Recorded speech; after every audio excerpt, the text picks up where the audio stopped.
Scared? Child.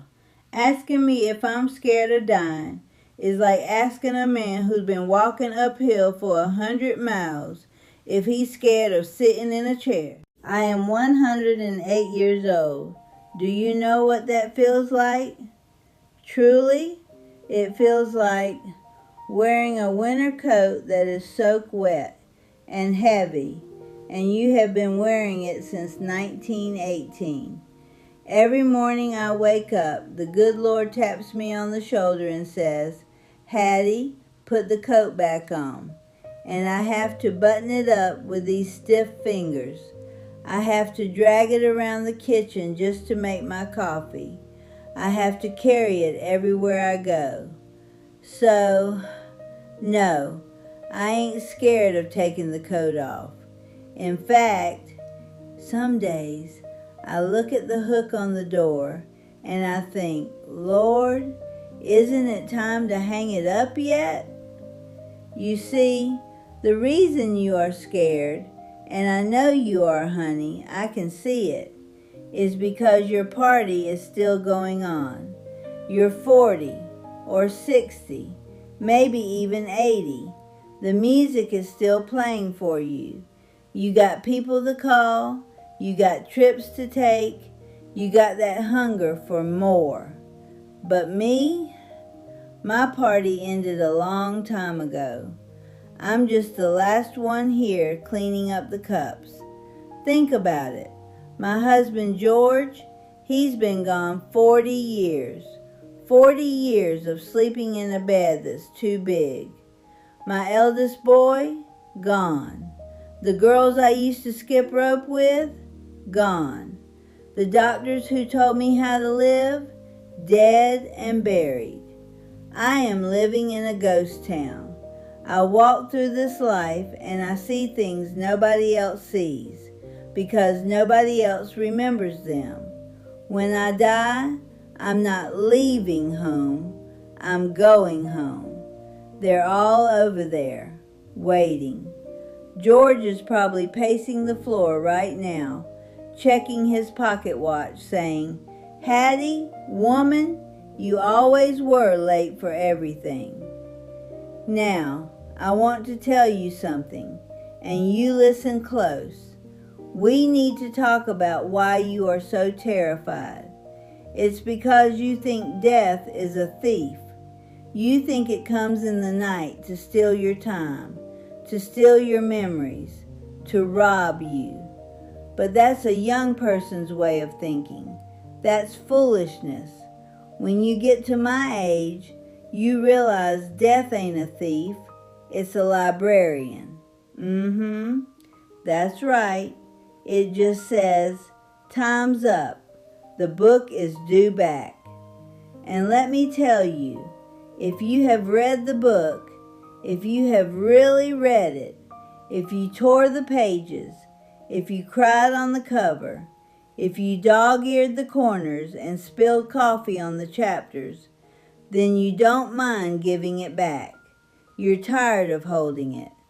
The people who are scared to die, they are the ones who never opened the book. They kept it pristine on the shelf, scared to crack the spine, scared to get a stain on it. And now, at the end, the librarian is standing there, and they realize they never read the story. That is scary. Leaving this world with a pristine soul, that's a tragedy, child.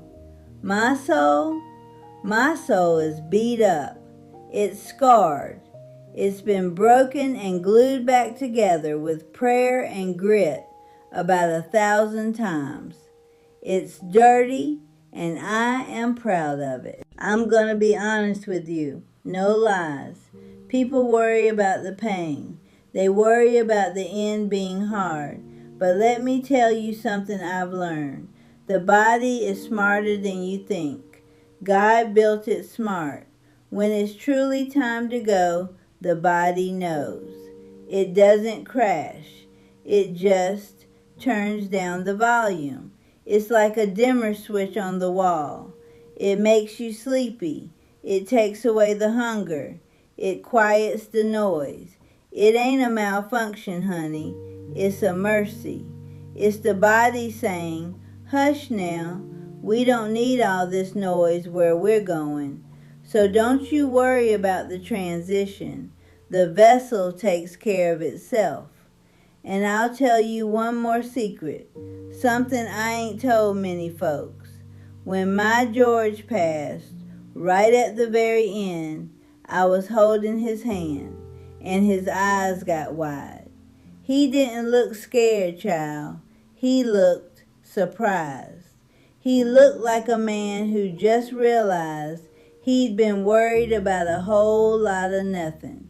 It was like he was trying to tell me, Hattie, if I'd known it was this easy, if I'd known it was this beautiful, I wouldn't have fretted so much. He saw something, I know he did, and whatever it was, it made him smile. So, why am I telling you this? I ain't telling you this so you hurry up and die. I'm telling you this so you hurry up and live. The only reason I can sit here and smile at the reaper is because I didn't leave anything in the tank. I forgave the people I needed to forgive. I said I love you until my family was sick of hearing it. I ate the cake. I wore the red dress. If you are sitting there, paralyzed by the fear of the end, it's because you know, deep down, you haven't done the work. You're holding grudges, let them go. They are too heavy to carry to the grave. You're waiting for the perfect time? Honey, look at me. I'm 108. The only time is now. Don't get to my age and wish you had said the thing. Say it tonight. Don't get to my age and wish you had taken the trip. Buy the ticket. Because when you are standing at the door, like I am, looking at the handle, you don't want to be looking back over your shoulder, wondering, what if? You want to be looking forward, saying, I'm ready. I'm tired now. Talking takes a lot of wind out of me these days. But don't be sad for me. When you hear that Hattie Mae has passed on, when you see that video, don't you dare cry. You throw a party. You play some jazz music. You eat some berries. Because I'm not gone. I just finally took off the tight shoes. I'll see you later. But you take your time getting here, okay? You take your time.